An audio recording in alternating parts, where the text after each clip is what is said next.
Hi folks, I'm Matt and welcome to My Expanded Universe, a show where I go through the entire EU in chronological order as best I know how. Folks, for the past couple of episodes, I've been talking nothing but Star Wars Adventure Journal short stories. So I thought, why not do it again with Star Wars Adventure Journals 12 and 13. This is the big story written by two big authors, Timothy Zahn and Michael Stackpole, and it is called Side Trip. Now in this one, Hal and Corran Horn, who both work for Coruscant at this moment, they encounter Thrawn, but they don't know it's Thrawn because Thrawn is in disguise as Jodo Kast. Who is Jodo Kast? I mean, the circles, the onion just keeps having more and more layers here as we peel it back. But Jodo Kast is a West End Games character who basically impersonates Boba Fett from time to time to get better jobs. He's in Mandalorian armor too. He looks a lot like Boba Fett. He is nothing like Boba Fett, and he has a fantastic ending that I can't wait to talk about. That's told later on chronologically here. But let's just talk about this. When this came out, this was huge, right? You had Stackpole, you had Zahn. Oh man, two of everyone's favorite authors coming together, bringing, Corran Horn was a big character. This happens before the Rogue Squadron series, so he's working with his dad. We don't know much about his dad now. This is back in the Coruscant days. They're investigating something. Thrawn technically can't be there in the moment because Thrawn was supposed to be out, in wild space. But to bring one of Timothy Zahn's iconic characters into the storyline, he disguises Thrawn up as Jodo Kast, who's a bounty hunter that a lot of people know of. So they don't even realize they're talking to Thrawn. So Corran never knows that he met Thrawn just under all that armor. And they give a reason why Thrawn's doing this, and it makes sense. The whole story is just so much fun to read. But while rereading it, while looking it back over, I basically skimmed over it again, I noticed a few things I did not realize the first time.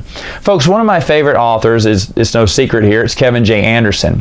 And one thing that he got a lot of heat for was making his stories connect to big things that happen in the movies.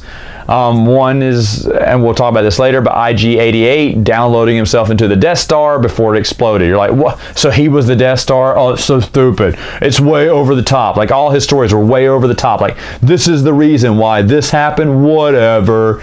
Kevin J. Anderson made a lot of connections to the movies that people didn't like. Well, Timothy Zahn does it too, and no one says anything about it. For instance, in Side Trip, we find out that Thrawn is the reason the rebels chose Hoth. He was the one that suggested it. And he's the one that manipulated everything by making Vader put Veers in control during the invasion. Because he knows Veers will goof it up and the rebellion will still be out there to cause trouble against the Empire. All the focus will be on the rebellion while he's out doing his own project and not having as much oversight. Like, it's all part of his grand scheme. So the whole reason the first, 20 minutes of Empire happened was because of Thrawn. But yet no one seems to complain about that. Now, I didn't complain about it either because I was all for connections like that in the movie. It doesn't bother me when Kevin J. Anderson does it, and it doesn't bother me when Timothy Zahn does it.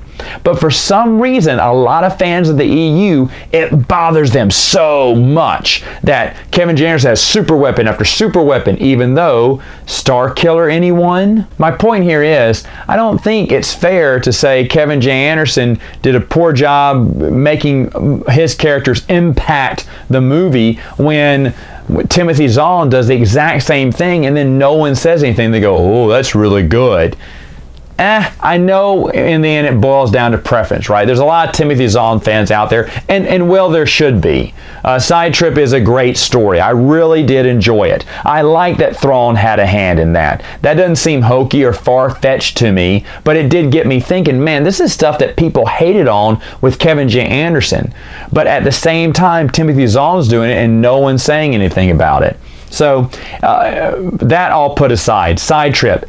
Excellent, excellent, excellent story. Well worth your time. In fact, it wasn't the only time that Stackpole and Zahn came together to come up with a storyline involving both their characters. Supposedly there was a Baron Sutter fail story that they wanted to cross over again and write for West End Games or The Insider or Hyperspace. And according to Michael Stackpole, he said it was written but never published. When I approached him and said, hey, can I have a copy of it? He's like, oh yeah, that never got written. You just said it did.